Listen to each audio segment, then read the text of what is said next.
Yo, welcome to another episode of the BJJ Goons podcast. I'm your host, Tim, the Mushmaster Spriggs, and with me every week, as always, is... Yo, what's up, everybody? It's Nico Ball, or No Nico.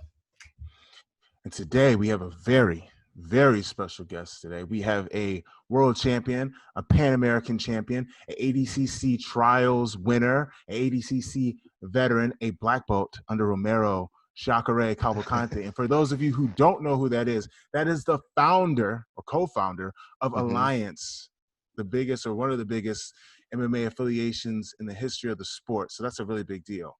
Ladies and gentlemen, welcome to the podcast, ALEC BAULDIng. Welcome to the show. Hey Alec. guys, what's up? That's good, bro. Thanks. Yeah, thanks for coming on, man. We really appreciate it. Yeah, man, I kind of wanted to be on, and I'm just happy, it happened. Yeah, man, it's good, man. It's always good to bring you on. We want to shed some light on you. You've been killing it online.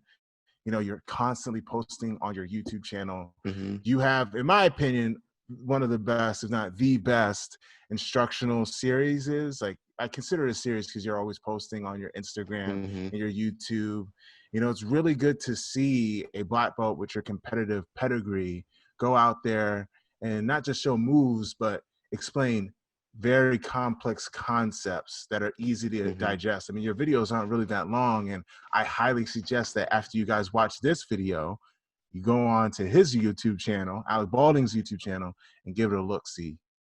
Yeah, Tim's out there stealing content and apparently taking notes and everything. Yeah, man. I mean, I learn like that too. So if I see a cool technique, I'll be like, okay, I'm gonna try this, or especially like with like leg locks and stuff. If I see something cool, I'm like, all right, I need to watch out for this.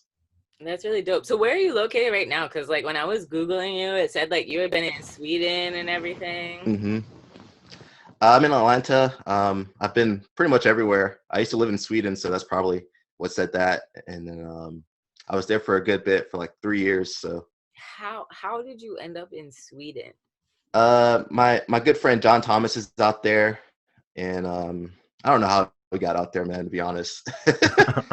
It just like he got out there, and then like he brought me out there, and then like we brought other friends out there. So I think just the community out there was a really good one for jiu-jitsu. There's a lot of like a growing scene out there. So it was a pleasure to be out there for as long as I was out there for.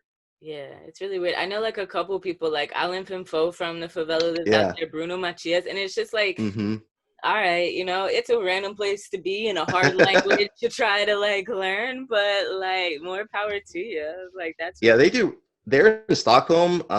I think just like that part of the world, like they like fighting. So like jiu-jitsu, wrestling, boxing, all very popular. I got to meet those guys like Finfu and Bruno Mateus and a lot of guys. Oh, that's really dope. Did you guys get to train together? I fought Bruno Mateus, I think the first time I went to Sweden, and then Finfu I would see all the time because all the guys in Sweden, guys like Max Limbaud and Imad, a lot of those guys train with Finfo, and there's a few girls too, so they're all kind of like grew up under him. Oh yeah, I can imagine. He's a really great teacher. I've interviewed him a couple of times. And he's super nice too. He's really nice. Yo, y'all remember like the last election when Trump was getting like elected? Like there was a Daily Show or something. They were coming up with like an exit strategy, like, and every week they were coming up with like different like countries if he got elected in case he wanted to like leave the U.S. So like, would you recommend Sweden? Like, if shit goes wrong tomorrow, like when are they gonna make the announcement? And then like, would you recommend Sweden as a good place to leave? I mean, there's some upsides, like healthcare is very affordable. Everyone speaks English, so that helps. But I think like culturally it's different. So if you're used to like people being friendly and nice to you, like it's not like that over there. So there's always some upsides and downsides to like leaving America, I think. I thought about it, but I'm happy I'm home, to go through this with everybody. Do you plan on traveling a lot more when I guess when the pandemic dies down? Are you going to compete anytime soon? I'm pretty much going to chill out. I know there's like the Atlanta Open and then also Nogi Pants in Atlanta.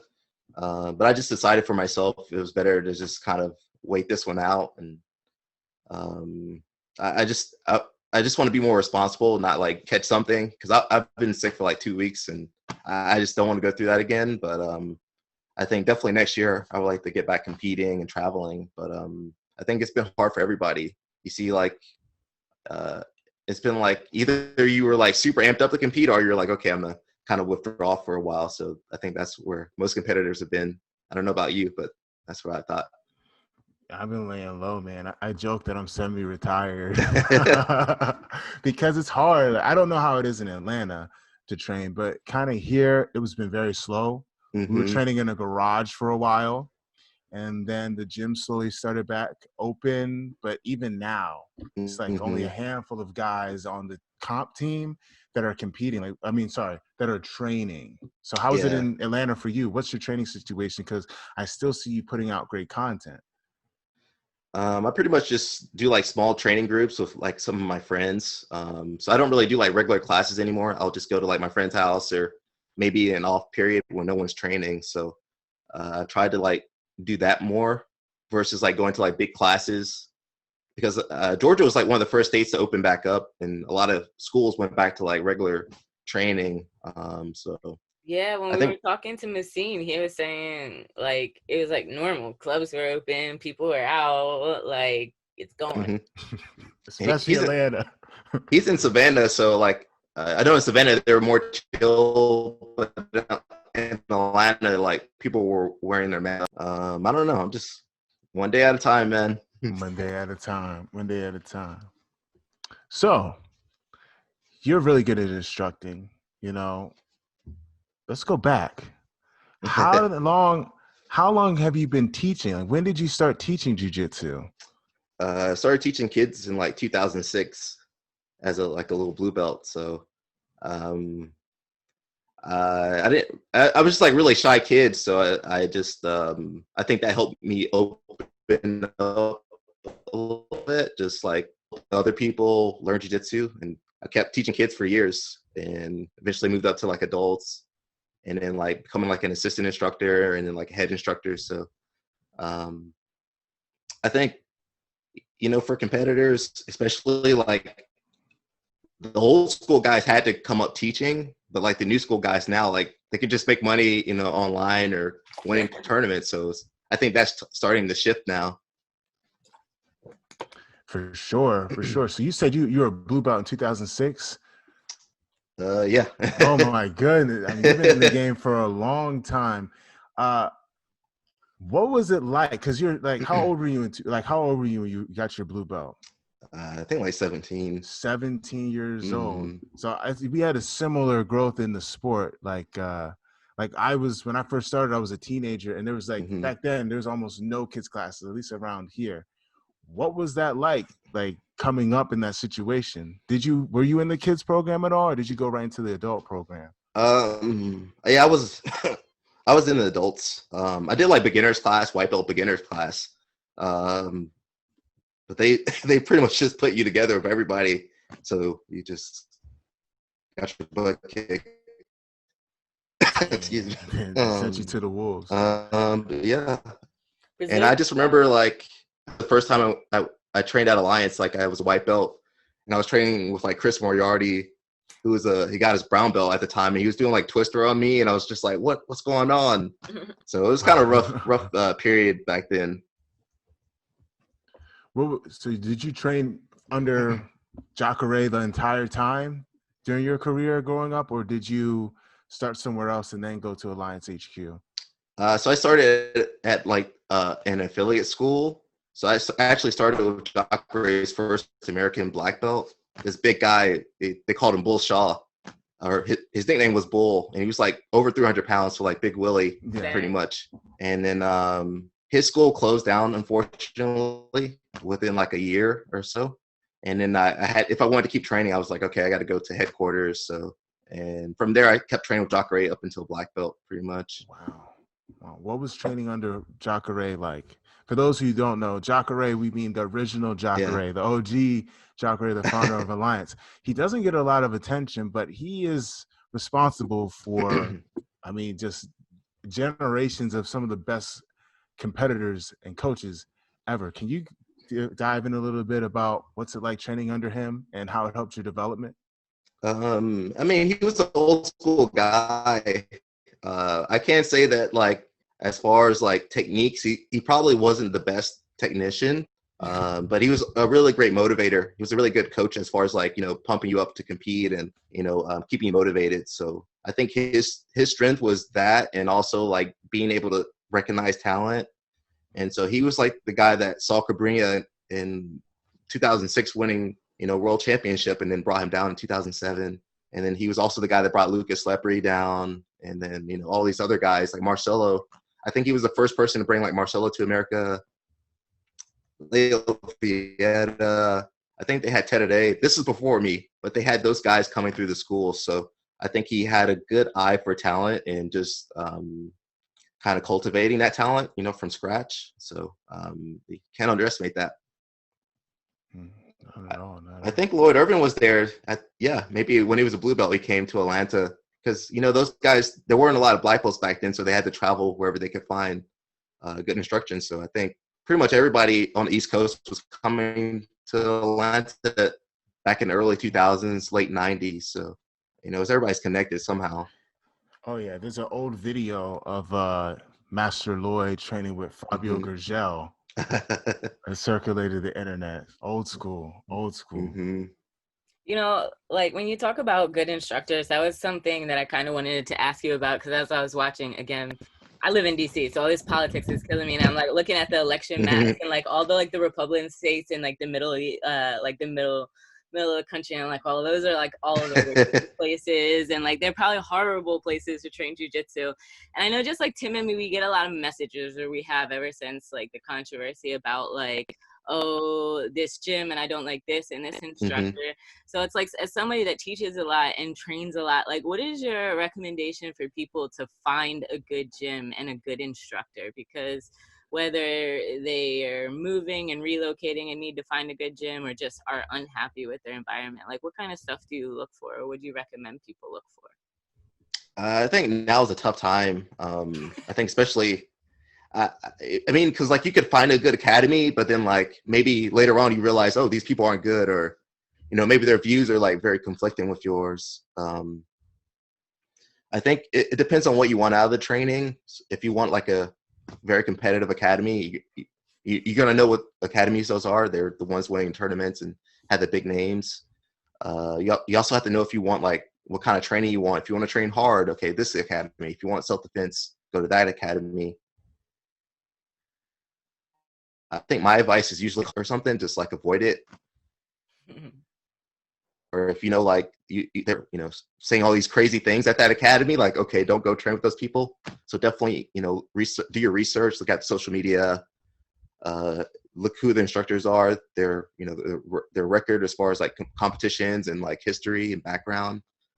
I think it's tough. I know a lot of people like had to like stop training at their academies. So I think at least nowadays, you know, there's like online, you know, content, there's instructionals and stuff. So, I mean, if you had to, you could like get a few training partners, or I know there's websites where you can meet someone in your city and kind of get together and train with them. So, I don't think there's a simple solution. You just got to figure out what works for you, and then like, just run with that, you know? Yeah. You mentioned finding the gym that's right for you, and you come from a very competitive academy. And I mean, Alliance, I think you guys won 10 years in a row, correct? The world. It was like 12 or something. Yeah, it was 10 and then something. I don't know. Who knows? Something crazy. Like just you was like the Boston Celtics, basically. You guys were racking them up. So That sounds something. were you always interested in competing, or did you just like why did you start training? Was it just to get in shape? Was it to learn? Did you want to be a competitor? Was your goal to be a world champion? What was it? So I originally got into like Taekwondo before Jiu-Jitsu. I think for me, it was more like the self-discipline. Like I think I was at a point in my life where I was like, man, I need some more structure. I need like something to kind of help guide me. And I feel like a lot of people actually get into martial arts for that reason, or they stick with it for that reason.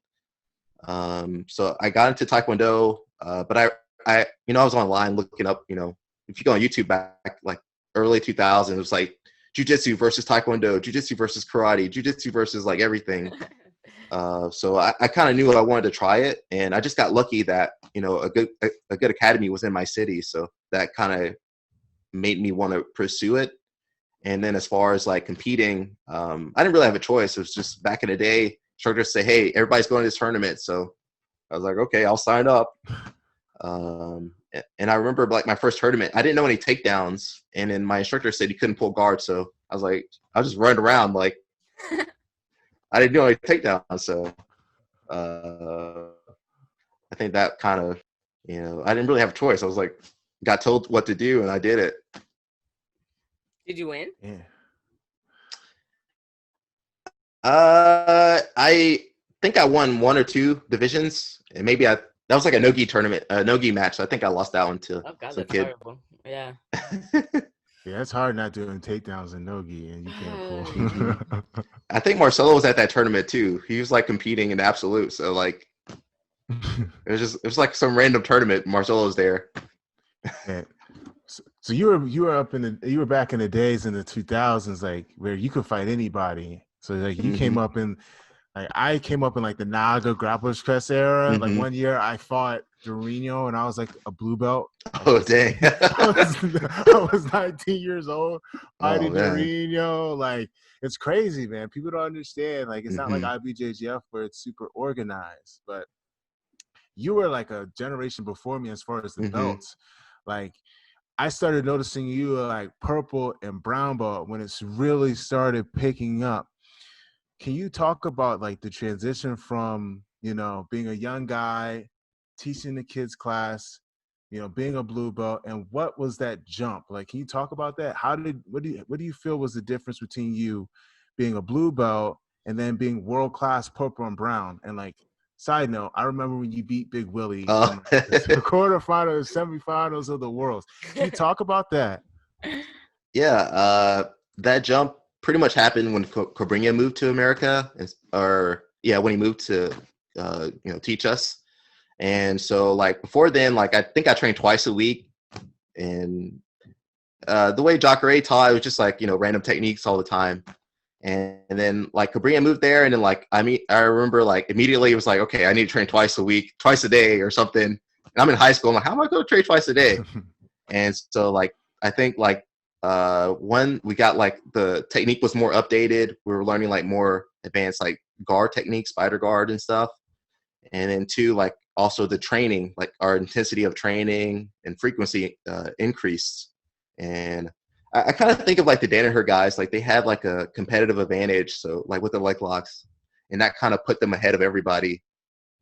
And then for us, like, training with Cobrinha, he was like, a really, I think he was like a brand new world champion black belt. And then having that in our city, in our academy, like kind of gave us that competitive advantage going forward. So it wasn't easy. I remember like just, man, going from like training for fun to like, man, training like a professional athlete was like, it was pretty tough. And a lot of people, got burned out. I'm sure you've, experienced that yourself and seen that. A lot of people weren't able to maintain that, just that intensity. But it wasn't just me that made that jump. You had me, John Thomas was there, Jordan Schultz, who used to be up in Maryland, was there, Pedro Torres. We had a lot of guys that like kind of bumped up too. So I think that made the difference. Just like getting up every day. I remember every day just getting choked out like by Cobrinha, and like I was like, I don't know what am I gonna do? Like so it's like survival. It was just survival at a certain point. Interesting. So you go through the lower belts, you have a very successful career, and you get your black belt. What was that like? Getting your black belt, I'm assuming from Jacare, correct? How was the transition from brown to black? For me, it was long. It was like 5 years. I took like some time off and I finished like school and stuff. I think it was a lot of humility, just like, you could be good at something, but like, I think especially with Jacare, he wouldn't just give you a belt because you're good at jiu-jitsu. He would like make you wait until you were probably more mature. And like, I don't remember anybody getting their black belt like really early or when they were young. Like most people were, I think I got it when I was like 26. And I think I kind of like made peace with that. I was like, okay, I'm gonna stay a brown belt forever. So I was like okay with that.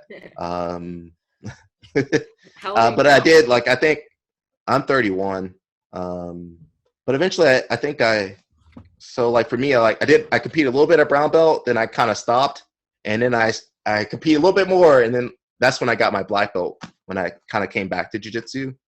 But I had to like rediscover my love for jiu-jitsu, because there was a time where I remember it kind of sucks because Lucas Lepre had just started teaching there, and when he got there, I was just like, man, I hated training. Like, I had to force myself to train like twice a week. I would force myself to like drill with my friend, and then like I would go to one group class. That was like, I hated it the whole time. And so like I had to get through that period for myself to like hate it, like loving jiu-jitsu, hating it, and then like kind of building that love back up. So I think for me, like, black belt was just like, I think it was like, okay, I'm mature enough in my like emotions and just my approach to jiu-jitsu.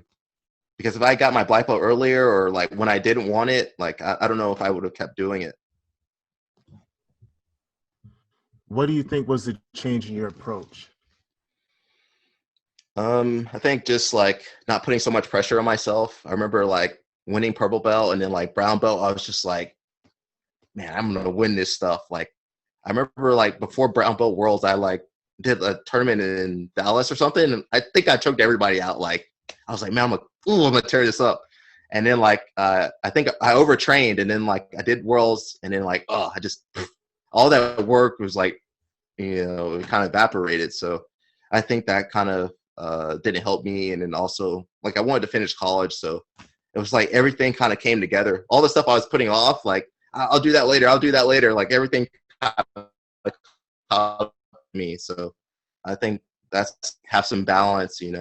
I know if you want to be a high level, you have to maybe make sacrifices in certain areas. Comes back, in some ways. It's hard with that balance, because I went to school too, and like I always tell people, like, there's a big thing now in jiu-jitsu. Like, I guess it was when we were coming up, like it was that thing where it's different in America. Like, I think people don't understand the difference. Like, Brazilian jiu-jitsu is from Brazil. Like, you're growing up and you're looking at these guys and you're like, oh, Michael Lange, like my coaches back in the day were like, Michael Lange trains 3 to 4 times a day. Yeah. Like, he wakes up every morning, has to put his fingers in hot water so they could, and he does a job, school, what the hell? And I'm like, well, dude, like, we're American. Like, my parents went to college. They want me to go to college. And it's like, it's all about balance. And I like what you said there. It's like, you can put stuff off, but eventually you're going to have to come back to it. Like, we talked about Daisy Fresh the last couple of episodes, but we're not. They're not. We're going to try not to this week, Nico. We're going to try. But what I try to tell people is, like, you have to have balance. And I feel you when you say you were burnt out. Like, jiu-jitsu is a very difficult sport. If we're going to compare the rest of the martial arts, if we're just going as a single discipline, like MMA, it's a little bit different. But, you can compare it to Muay Thai. You can compare it to boxing. Like, jiu-jitsu is very hard. There's very little reward in doing it, but it is assumed, kind of like collegiate wrestling, that you have to overtrain, you have to drill a lot, and on top of that, you will most definitely have to do strength and conditioning. So I understand that breakdown. So when you did come back, was that when you made a decision to start sharing your knowledge? I mean, like you said, you trained with Romero, Cavalcanti, you trained with Cabrinha. Was that around the time that you decided that, hey, I'm going to share my knowledge with the world? For me, that didn't happen until fairly recently. So maybe like 2 or 3 years ago. So I was living in Sweden. Me and John were like roommates, John Thomas, and we just got to a point where like we weren't making a lot of money, and it kind of sucked. Like, you could be like very talented and very good at something, and like, especially in Europe, it's different as far as like how the schools are set up. They're not like private organizations. They're run like clubs. So you're just not going to make a lot of money anyway. Like jiu-jitsu, in Sweden, our school was like the most expensive. It was like $50 a month. So you just weren't going to make the same amount of money as in America. So I think for me, that really helped me want to like put myself out there, market myself. And I remember we did the ADCC trials, and I remember Flow Grappling was covering everybody, and they talked about you and everybody else on there, and somehow they forgot about me. And so that was like a light bulb moment. I still, at the time, yeah, I don't know how. I was like, bro, like ALEC BAULDING, like you gotta, this guy's a killer. Like you was like show your roll before show your roll was cool. Like he was a man. Mm-hmm. So the light bulb went off with the marketing. Continue. I was like, all right, I got to do it myself. Yeah, it's like create your own platform.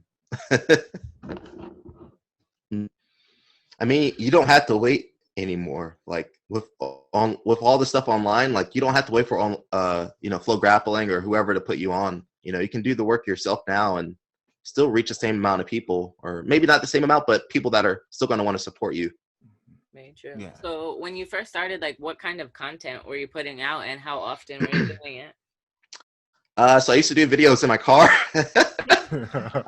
During the summer, I roll the windows up so the audio will be good. And then like I talked about like stupid topics like, oh, should you wash your belt, blah blah blah, like, and nobody liked that stuff.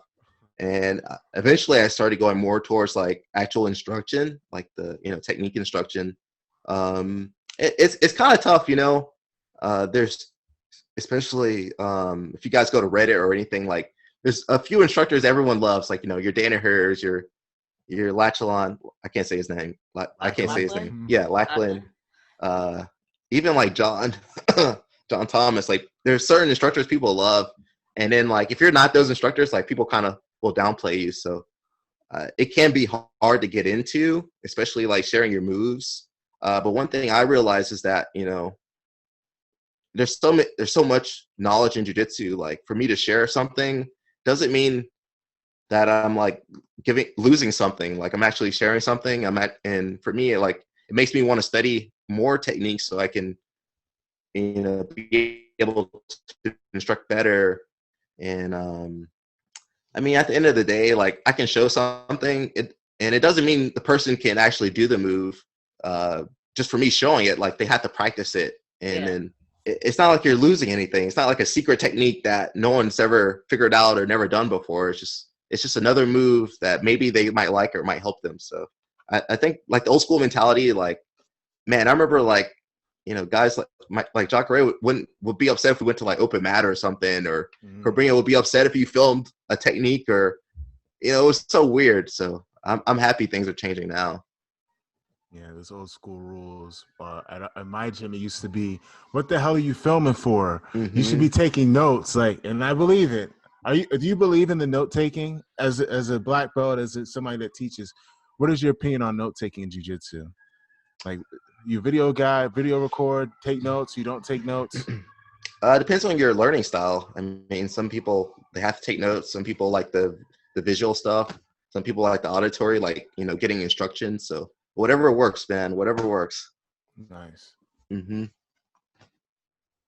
How do you decide what to teach? Because you have a lot of content. Like, how do you decide, like, oh, today I'm going to show how to break this grip, or today I'm going to show you like a crazy Berimbolo variation? Do you have like a mind map or board somewhere? Like, what do you do?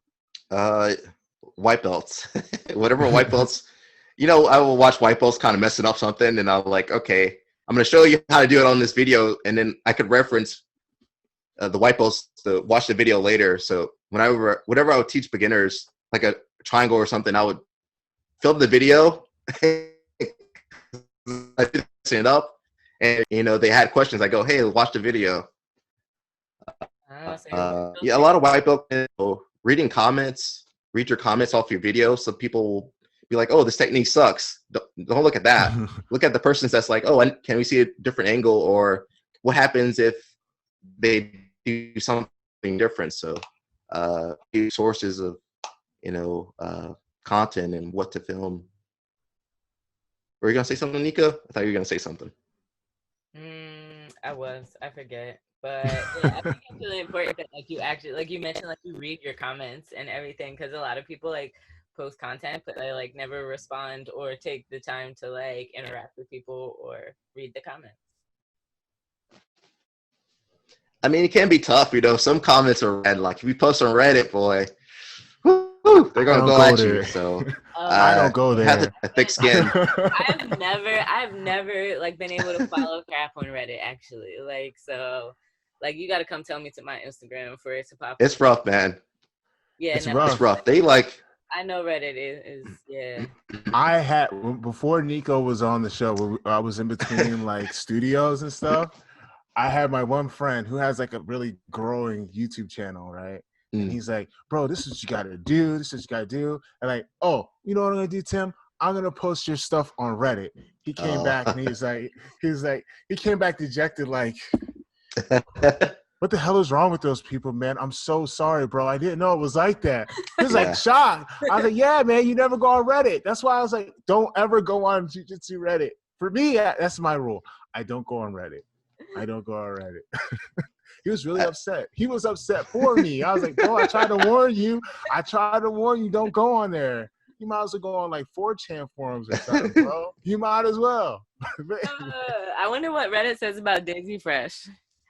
They probably love it. They don't talk about those guys too much. They talk about like Gordon Ryan, Keenan, Latchlon. That's about it. And then I think Mikey. They were like going after Mikey for something. I leave my Mikey Musumeci. Little Mikey alone. Leave Mikey alone. It's weird though. Like the thing with Mikey is like people love him, but I think people like starting to hate him too, which is crazy. But yeah, that's Reddit for you, Nico. Don't go on there. I don't. Don't go on there. Don't.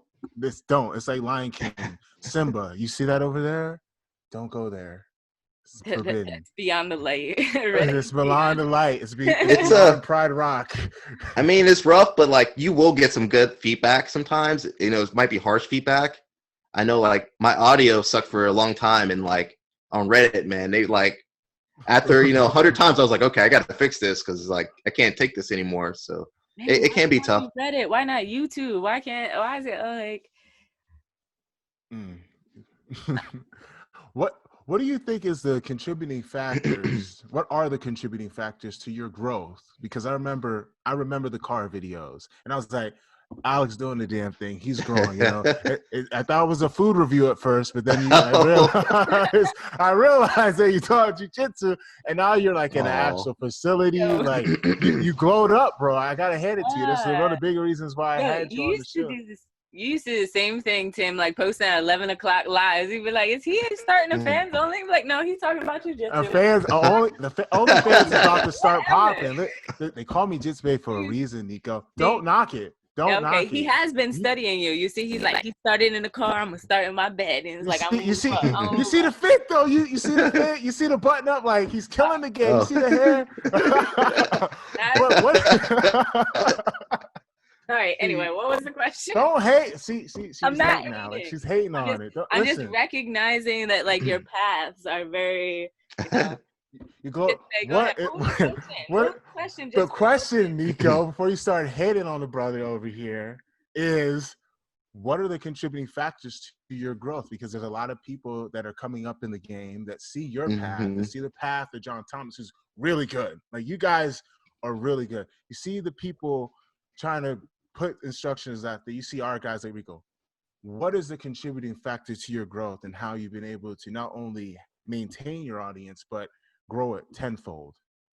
I think, of course, feedback. That feedback is key. It can be pretty tough. And I mean, sometimes I don't take the feedback very well, but eventually I'm like, okay, I'll try what they're saying. I think what's helped me a lot is just like documenting that stuff. So being able to look back 3 years ago in the car and then like now, just being able to see, oh man, I got a little bit better. I've been practicing, or the video got a little bit better. I think it's just like jiu-jitsu. Like you keep trying, you should be trying to get better every time you step on the mat. And same thing with the quality of the videos and stuff like that.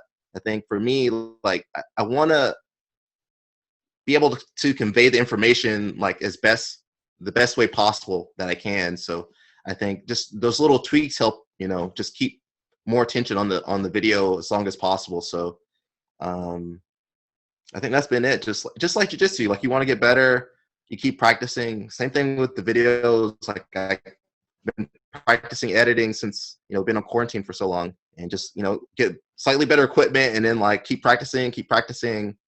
And I think just taking that jiu-jitsu mindset and applying it in your life is really important. So that's been it, man. Like I like to see myself improve, just like on the mat. Like I want to see my videos improve, the audio improve, the quality improve. So I think that's been like the driving kind of force behind it, you know? So what kind of equipment do you use now? I got a lot of different stuff. A lot of stuff, like, you know, just like taking time to like invest in cameras and better like editing software, better microphones. You know, you're seeing everybody with like the lapel mic. And do you use Final Cut or Premiere? I use Premiere Pro, but I have a lot of friends that use Final Cut. They say it's a lot faster. So I think whatever, for me, like especially just being able to output has been brilliant. So if it was a program and it's like super complicated and I can't do like one video, it won't help me. So I think, you know, just figure out what program you like. What program you like. And, you know, for me on how'd you learn to use practicing, making shitty videos, and then like get that feedback, and I'm like, okay, let me fix this. But it's not tough. It's just, you know, there's just like for jiu-jitsu instruction, there's like instructions for Final Cut and Premiere, and all it takes is just adding like one skill. If you add like one skill every week or every month, like, man, it starts to like really look good after a while. And I think the better, you don't need amazing quality. That's something I realized just from having like pretty bad videos do okay. It's just like whatever conveys that what your message is. I think that's the most important thing. And of course, you know, prettier videos and better audio help convey that message and get you out there better. So, but I mean, I've seen like white belts there's white belts putting out jiu-jitsu videos too, guys.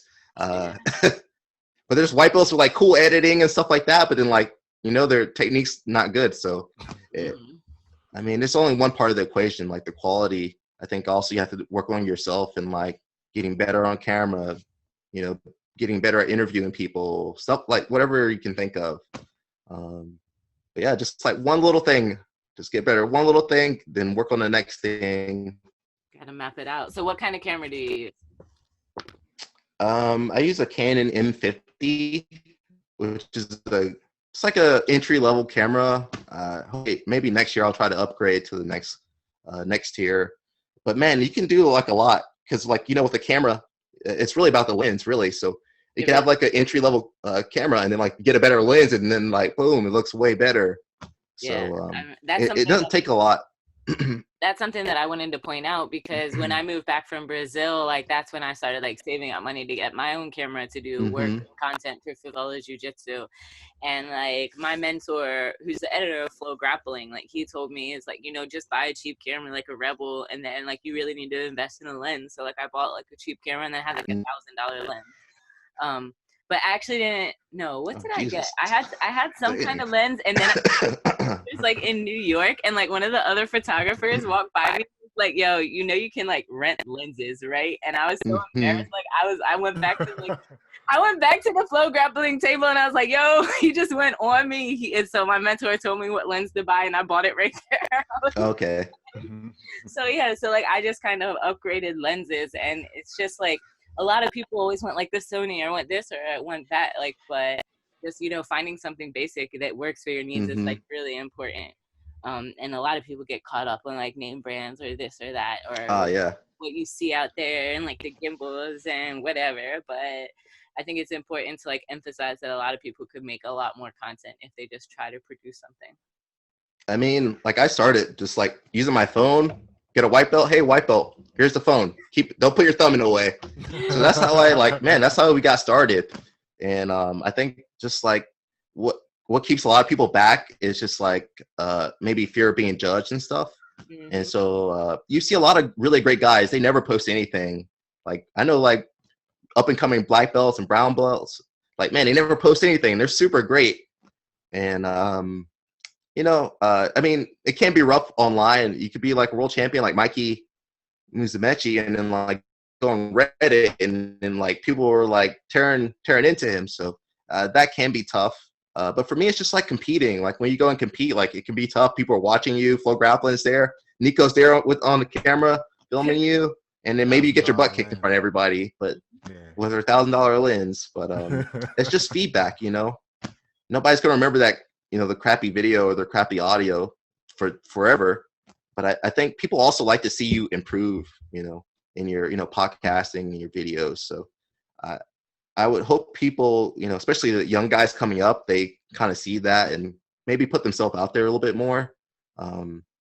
Especially with guys now, I know a lot of really great competitors, really young, but like they're all into jiu-jitsu. Like they didn't go to high school or college or anything, so they have to make that work. So for them, like they should be pumping like every like facet, like online, compete, do seminars. Like they should be doing everything, and not just rely just on their talent to kind of take them places. Gotta hustle. Yeah, hustle, man. Gotta hustle.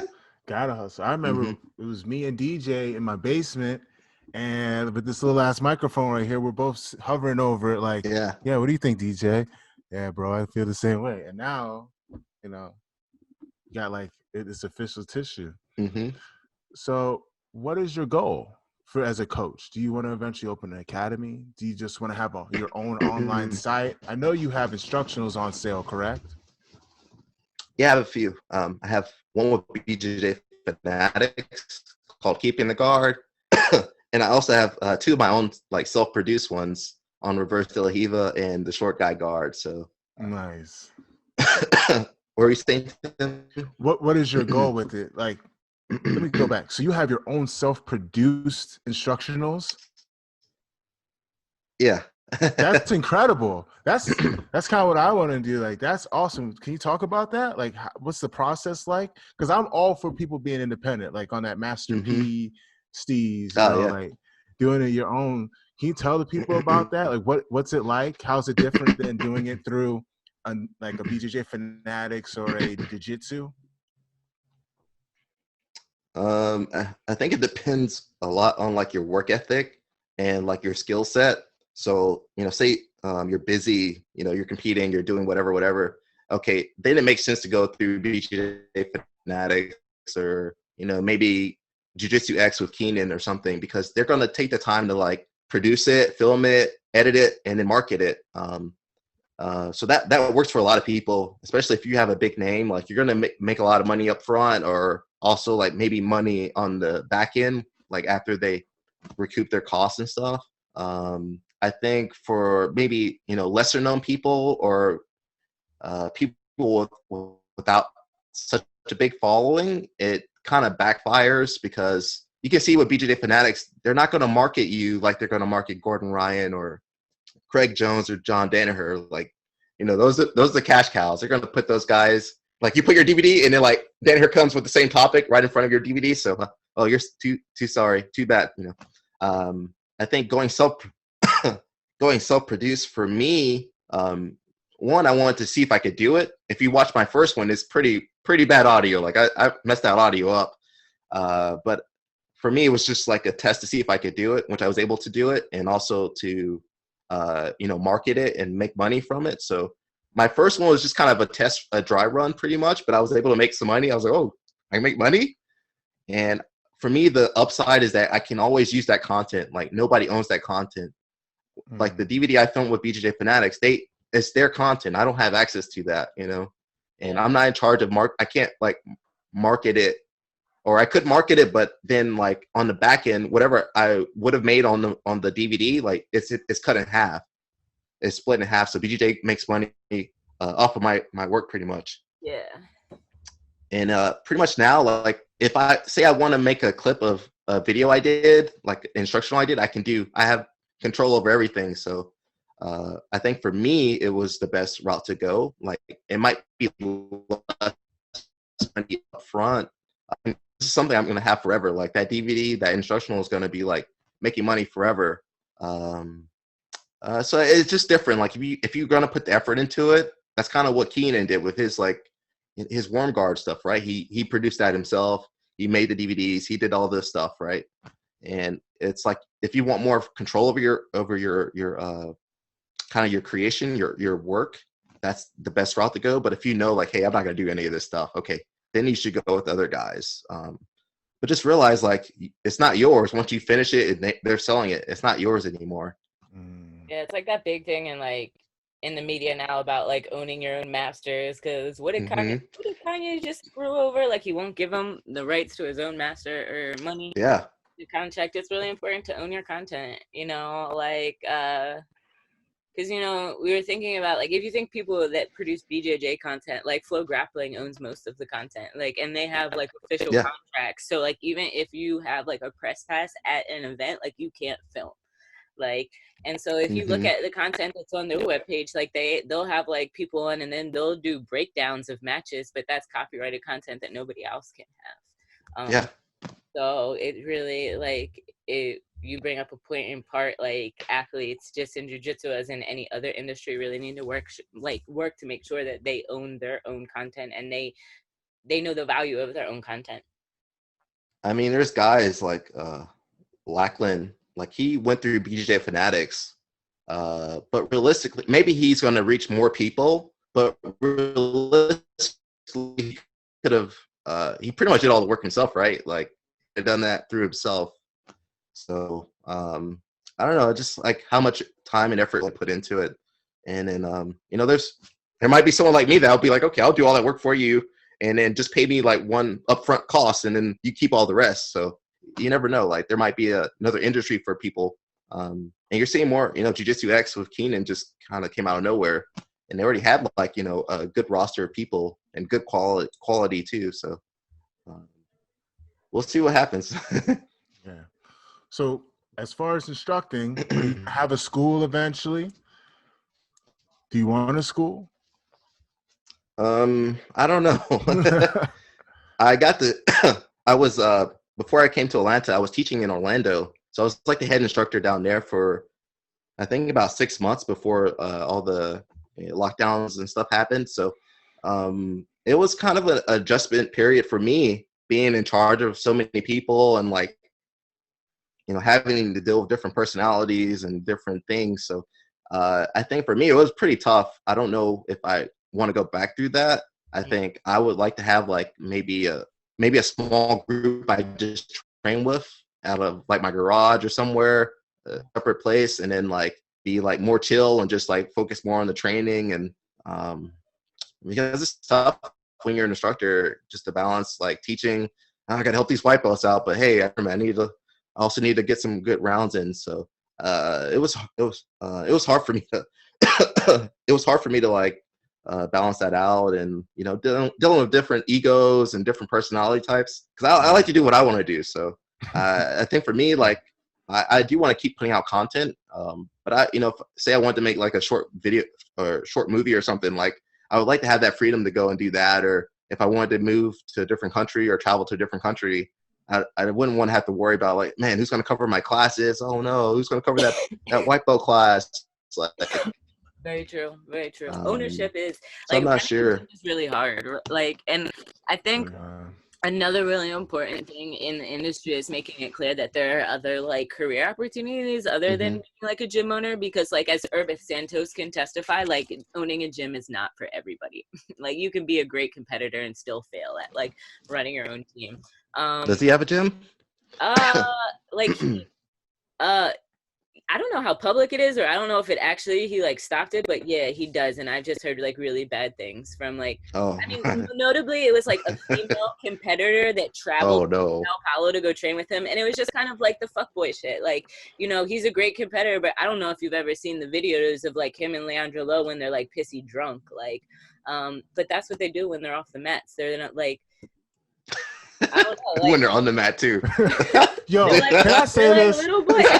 Why I does Leandro look like he's hung over all the time? Like drunken master, like he's a And then like he'll do some crazy shit. And then I'm like, how did you do that? Like he was just like, bro, I had a really rough night last night. Bro, you're in the semifinals this year. Wake your ass up. Okay, I'll do it. And then he wins. But go ahead, Nico. I'm sorry. But It's true though. but, Man. That's gonna be on Reddit. Oh dang, they're gonna come after us. But dang, I forgot where I was gonna go. You're talking about running a school is not easy. Oh yeah. So it's like, yeah, she didn't have like a good experience, but then like wait, like I don't know, not every competitor is a good teacher. So like, and you can't blame somebody for that. I mean, I am a teacher and I have a master's degree in educational psychology. So like I study how people learn. And then like I also do a ton of translations of like private lessons of like Terere or just like subtitling. So I've gotten to like really appreciate the way that some people speak and explain positions. Because some teachers will sit there and be like, you got to do this and then put this here and this there and this there. And if like you close your eyes and visualize it, they have said absolutely nothing. And it's like, you can get it, you can follow along, because you can see it. But like, if you think about how John Danaher talks about stuff, he's very clear about like, you need to have a name for stuff because you need to have a clear mental picture, because if you don't have a clear mental picture, it creates ambiguity. Ambiguity creates hesitation, and that's what gets you killed in a fight. So it's like, you know, you can also see sometimes people are very clear about what they say. Like Muhammad, he's a great teacher, but like to translate Muhammad, hell no, he talks a lot. He gives a lot of concept. He gives a lot of theory. It's like you need a voiceover for Muhammad. He has a very different teaching style. So it's just very interested. Some people just don't know how to communicate what they're good at. And it's okay. You know, there's some people, take Marcelo, like he's a great instructor. But I'm sure he feels frustrated because, like, you know, we just can't do what he does. Like, I'm not Marcelo. I can't do it, Marcelo. You know, everybody's got their strengths and weaknesses. And I think a lot of it's personality. You know, I might resonate with somebody, and then Tim resonates with somebody else. And then Nico, you resonate with, like, this other person. So exactly. I think the more diversity out there, the better, I think. Yeah, like, could you imagine, like, trying to, like, learn from the meows? Like, I'm socially awkward, they're socially awkward. Like, it would be, like, horrible. Like, all the respect in the world, but it would probably be, like, the worst social interaction for me. And they're supposed to be opening a school or something, too, so we'll see how that goes. It might be, like, you know, the next Mendes Bros. You never know. You never know. Yeah, I had like because there's some people from Cicero Costa, they're from Sao Paulo, so they're like a lot of them. Another Nathan Chung who's from there, he's like in Cantagalo, which is where I run my social project, and he sent out like a video to Meow, like a Baile Funky challenge, and then like Meow actually like responded. He's like, "Look at what these guys are trying to do to me." Da, da, da, da, da. And I was like, "Yo, I have never seen that kid playing around like that." I was like, Nathan really like brought out that like that's the homeboy. It's kind of like Jamil. Jamil seems very quiet unless you know how to like bring up Fortnite or something that will get him like sneakers, music, jiu-jitsu, obscure jiu-jitsu positions. So I think like a great instructor is someone that can like recognize that and be like, okay, how can I connect with this person? So for me, like teaching kids would be like that, like, all right, hey, Spider-Man, oh, you know, like find some type of connection. Man, you taught kids, I've taught kids, Nico taught kids. It's a totally different. You never taught kids. I don't teach the kids. Hell no. But you teach. You're a teacher. You teach children. I work in adult education. Thank you very much. And you don't teach kids? Today, Kids Friday, because this has been like mentioned before. Like even Today has gone in and taught those kids classes by himself with no assistant instructor, and then walked out and he was like, "I'm never doing that shit again." Really? Respect to kids instructors. Kids. Bro, dealing with kids is not that bad. Like, you really gotta have a personality. Like, no, I love going to the kids' classes. I like watching them. But like, especially in Brazil, when those kids take off, I don't know how. So much respect for people that can work with kids. Like most parents can't even take care of one kid, let alone when you put a whole bunch of kids in that matted area where you try to tell them to go crazy. Mm-hmm. So why do you think they? Oh, go ahead. Sorry, Nico. No, just respect to you guys. Hey, what? Listen, Alec will attest to this. Most of the badass little kids, their parents send them to martial arts because they bad as hell. We need you to teach them discipline. Like, I only got them for 2 hours. I got them for an hour, dog. Like, what the hell you doing the rest of the 23? Like, I could teach you I could teach them Berimbolo, the train wreck, all that stuff. But if they're stealing cars when they're not around, like, what am I gonna do? But I want to help these kids be like more dangerous. You're like, man, I really shouldn't have taught that kid. Hey, man, if I got to worry about reading about your kid in the paper, don't bring them here. But I digress. ALEC, Nico, do you have anything else to add? Oh, no, not really. It's been a great interview. Fantastic interview. ALEC, is there anything you would like to promote? Is there social media, new projects you got going on, an OnlyFans page? Oh, God, please no. let us know. Please, the table's yours. Should be working on a new project, so guys, be on the lookout. Project Nogi centered, so I'm gonna be working on that starting tomorrow. So that's what's up. That's what's up. What's your social media? Where can we find you on social? ALEC BAULDING at everything, man. Just like Instagram, TikTok, YouTube, Facebook, Reddit. If you guys want to find me, I'm super easy to contact. Just look it up, man. Look me up. That's what's up. That's what's up. Nico, where can we find you at? You can find me at No New Nico on Instagram, and as always, make sure you go follow Favela Jiu-Jitsu. As always, guys, you can hit my Cash App at $Spriggs BJJ. That's SPRIGGS, 2 G's for a double dose of this grappling. Also, you can hit my OnlyFans at JitsBay69. Just kidding. But you can find me at Tim Spriggs. I thought you had one. Nah, you know what? I'm